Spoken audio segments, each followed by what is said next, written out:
In an age of swords, crowns, dynastic plots, and plague, there stood a queen whose strength was measured not in cruelty or conquest, but in mercy, compassion, and quiet resolve. This is the story of Philippa of Hainault, a woman who became consort, mother, regent, and peacemaker. We journey through her life, from her childhood in Hainault to her coronation in England, from moments of joy to the terror of the Black Death. Welcome to Mystic Legacy Vault. If you love history, remember to like, share, and subscribe. Now, let us begin. She was born around the year 1314 in the county of Hainault, a land resting between today's Belgium and France. Her father, William I, Count of Hainault. Her mother, Jeanne de Valois, niece of the French king. She grew up in a world of castles, manuscripts, and courtly customs. She learned French and Dutch, the languages of diplomacy. She studied scripture, embroidery, and the noble art of intercession. Chroniclers describe her with dark, expressive eyes, and a complexion that medieval writers called brown, a word that suggested warmth of color, not only skin. From an early age, she was destined for more than domestic life. Her hand would be sought for the crown of England itself. In the late 1320s, Queen Isabella of England, estranged wife of Edward II, looked across the sea for allies. She found them in Hainault. A marriage alliance was struck between her son, Prince Edward, and young Philippa. In the bitter winter of 1328, Philippa sailed across the Channel. She was received in York, and on the 24th of January married Edward in York Minster. At first, she had little power. Isabella, her formidable mother-in-law, still controlled court and crown. Her coronation was delayed. She was even denied her own household. But slowly, her position grew. The Pope himself wrote letters affirming her rights as queen. By March 1330, Philippa was crowned. That same year, she gave birth to her first son, Edward of Woodstock.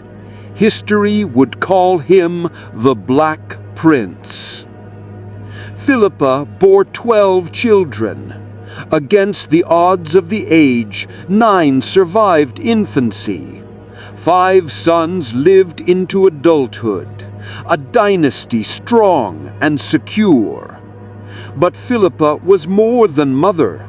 She became patron of England's weaving industry. She welcomed Flemish weavers who brought skills that shaped the wool trade. She encouraged coal mining in the Northeast. She funded churches and hospitals, places of refuge in a brutal world.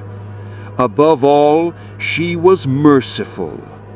On more than 70 occasions, she pleaded with Edward to spare lives, to grant pardons, to show clemency. To the people of England, she became not only their queen, but their protector and their voice.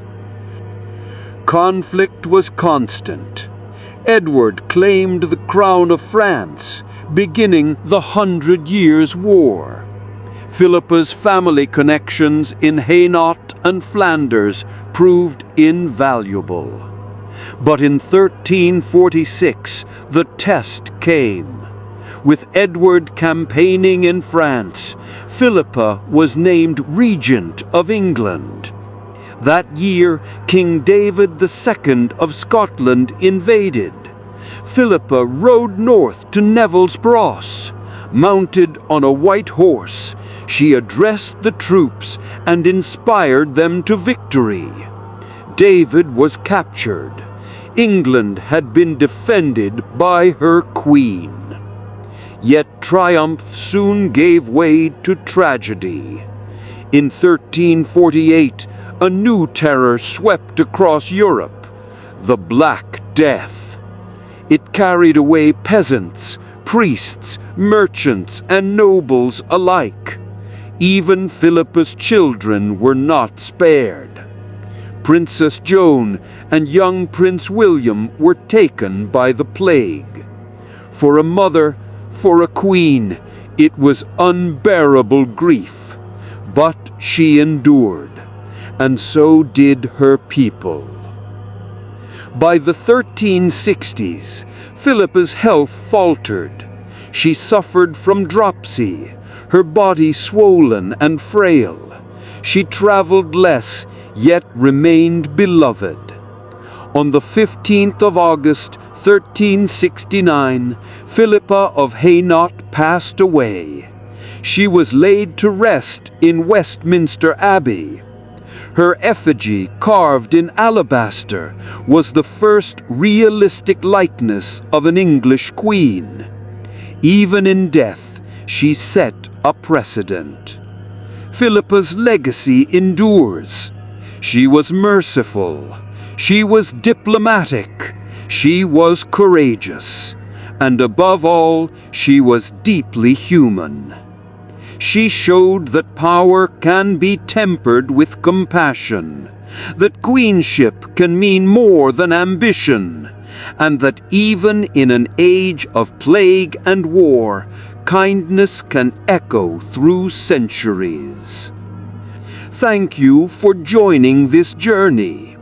If you enjoyed the story of Philippa of Hainault, please like this video, share it, and subscribe to Mystic Legacy Vault.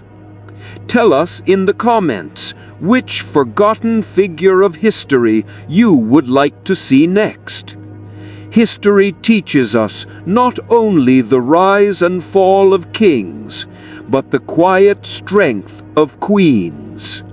Until next time, stay curious, stay inspired, and keep exploring the mystic legacies of the past.